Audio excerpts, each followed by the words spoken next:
Officer ଏଠି ଛିଡ଼ା ହେଇଛ ଉତ୍ତର ଦଉନ କଣ ହେଇଛି ମୋର ଟେନସନ ଜଣା ପଡୁଛ ଟେନସନ କାହିଁକି ହେଇଛି ଜାଣିନ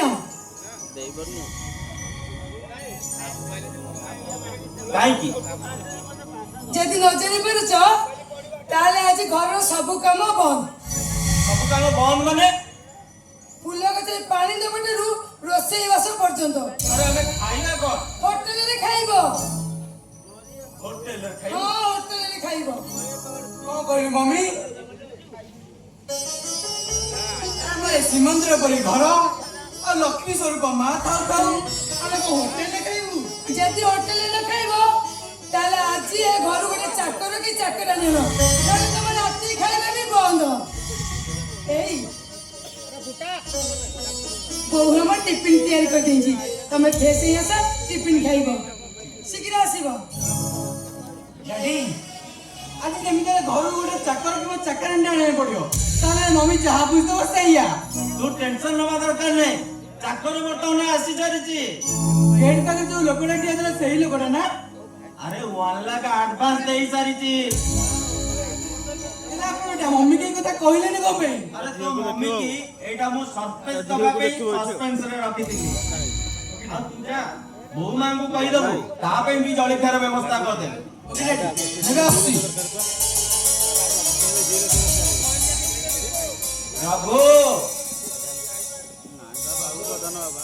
ଆରେ ବାହାର କାହିଁ ଛିଡ଼ା ହେଇଛ ଭିତରକୁ ଆସ ତା ଝିଅକୁ ଦେଖିବ ଏଇନେ ତା ଝିଅକୁ ଦେଖିବ କଣ ମନା କରୁଛୁ ମତେ ତୁ ବନା ହେଇ କଣ କହୁଛୁ ମାରିବ ଗୋଟେ ତମେ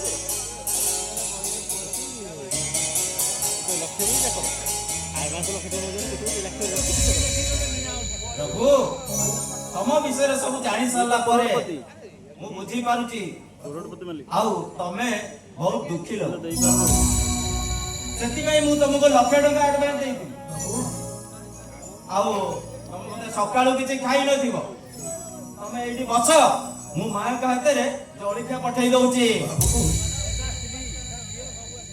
ତମର ଯିବା ଦରକାର ନାହିଁ ଯିଏ ଯିବାକୁ ସବୁ ଶୁଣି ସାରିଲା ପରେ ମୁଁ ନିଜେ ଖାଇବା ନେଇ ଆସି ଏଇ ନିଅ ଏ ଖାଇବା ତମେ ଖାଇଦିଅ ଏ ନିଅ ଜୁହାର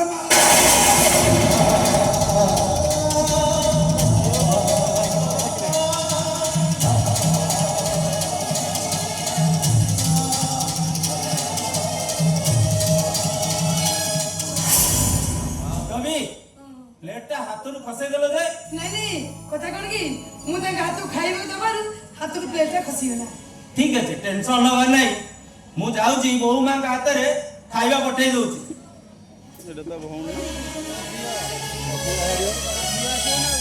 ଏଇଟା ତା ଭଉଣୀ ତ ସ୍ତ୍ରୀ ବାହାରିଲା ତମେ ଏଠାକୁ କାହିଁକି ଆସିଛ ଏ ଘରେ ବିଶ୍ୱସ୍ତ ଚାକର ହେଇ ରହିବାକୁ ତମେ କେବେ ଘରେ ବିଶିଷ୍ଟ ଚାକର ହେଇପାରିବନି ହେଇପାରିବିନି କଣ ପାଇଁ ହେଇପାରିବିନି ସେ କାହିଁକି ମତେ ନ ପଚାର ନିଜକୁ ପଚାର ଆଉ ତୋଟା ତମକୁ ମିଳିଯିବ ଦୀର୍ଘ 20 ବର୍ଷ ହେଲା ଖୋଜି ଚାଲିଛି ହେଲେ ଆଜି ପର୍ଯ୍ୟନ୍ତ ତାର ଉତ୍ତର ପାଇପାରିନି ଜାଣିବା ଦରକାର ନାହିଁ ଶୁଣ ଯେତେ ଶୀଘ୍ର ପଡୁଛ ସେତେ ଶୀଘ୍ର ଘରୁ ବାହାରି ଯାଅ ତମ ଭଳି ଅମୃତ ପଶୁ ମୁହଁ ଚାହିଁଲେ ମୋର ଅସ୍କିଲେ ନିଆଁ ଲାଗି ଯାଉଛି ବାହାରି ଯାଅ ସେଇ ଅମଣିଷ ପଶୁଟା ଦିନେ ତମ ସ୍ୱାମୀ ଥିଲା ସ୍ୱାମୀ ସ୍ୱାମୀ ଶବ୍ଦର ଅର୍ଥ କଣ ତମେ କହିପାରିବ ଆରେ ଯୋଉ ସ୍ୱାମୀ ତୋ ପାଇଁ ମଦ ପାଇଁ ନିଜ ବିବାହିତ ସ୍ତ୍ରୀ ପର ପୁରୁଷ ପାଖରେ ଭେଟି ଲଗେଇছে ସିଏ କେବେ ସ୍ୱାମୀ ହେଇପାରେ ନା ସିଏ ଗୋଟେ ଅମଣିଷ ପଶୁ ହେଇପାରେ ମୁଁ ମାନୁଛି ମୁଁ ତମର ଭଲ ସ୍ୱାମୀଟିଏ ହେଇପାରିଲିନି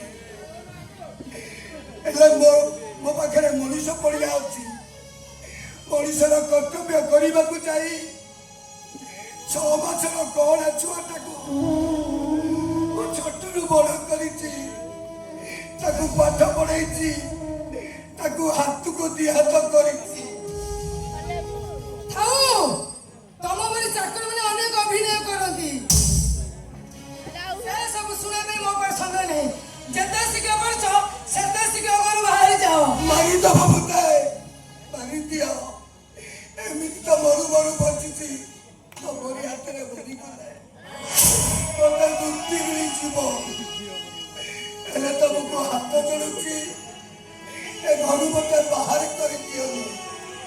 କହିବ ଯଦି ତମ ଗୋଡ଼ ତଳେ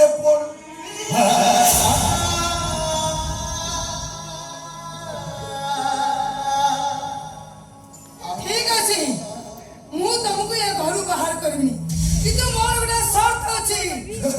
ଜଗନ୍ନାଥଙ୍କ ରାଣ ଖାଇ ମୁଁ ଶପଥ କରୁଛି ତମ ସବୁ ସର୍ତ୍ତରେ ରାଜି। ତାହେଲେ ଶୁଣ, ମୁଁ ମୋ ସ୍ୱାମୀ ପୁଅ ବୋହୂକୁ ନେଇକି ସଂସ୍କାର କରୁଛି। କେବେ ଭବିଷ୍ୟତରେ କହିବନି ଅତୀତରେ ତମେ ମୋ ସ୍ୱାମୀ ଥିଲ। ମାଧବୀ ନୁହଁ, ମ୍ୟାଡମ ବୋଲି କୁହ, ତମେ ନୁହଁ ଆପଣ ବୋଲି କୁହ। ମାଲିକ ମାନଙ୍କୁ କେମିତି ସମ୍ମାନ ଦିଆଯାଏ ଚାକର ମାନଙ୍କୁ ବୁଝେଇବାକୁ ପଡିବ। ମୋର ଭୁଲ ହେଇଯାଇଛି ବାବୁ। ଅନେକ ଦିନ ପରେ ଆପଣଙ୍କ ସହିତ ଦେଖା ହେଇଗଲା। ସେଇ ପଛ କଥା ଗୁଡା ମୋର ମନେ ପଡିଗଲା। ଏଇ କାନ ଧରୁଛି ଭାବୁଆଣି, ଆଜିଠାରୁ ଆଉ କେବେ ଭୁଲ ହବନି। ଆଜିଠାରୁ ଆପଣ ମୋ ମାଲିକାଣୀ, ମୁଁ ଆପଣଙ୍କ ରଘୁଆ ଚାକର।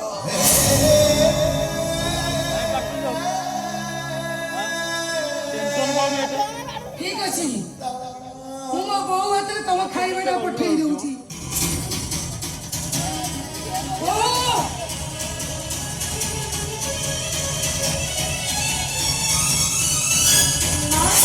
ଆପଣ ଖାଇବାକୁ ଆଣିବାକୁ ଯିବା ଦରକାର ନାହିଁ। ମୁଁ ବାପାଙ୍କ ପାଖରୁ ସବୁ କଥା ଶୁଣିଛି, ସେଥିପାଇଁ ଖାଇବା ନେଇ ଆସିଛି।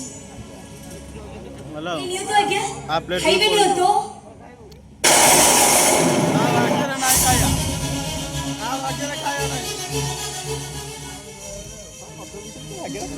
ଆରେ ମା, ପ୍ଲେଟଟା ହାତରୁ ଖସି ପଡିଲା ଯେ। ନାଇଁ ମା, ଅନ୍ୟ ମନସ୍କରେ ପ୍ଲେଟଟା ହାତରୁ ଖସିଗଲା। ଆପଣ ଜମା ଚିନ୍ତା କରନ୍ତୁନି, ମୁଁ ଆଉ ଥରେ ଖାଇବା ନେଇ ଆସିଛି। ନାଇଁ ରେ ମା, ଖାଇବାଟା ତାଙ୍କ ଭାଗ୍ୟରେ ନାହିଁ। ଆରେ ମୁଁ ମୋ ରୁମ୍ ଯାଉଛି, ତାଙ୍କ ରୁମ୍ଟା ତାଙ୍କୁ ଦେଖେଇ ଦବ।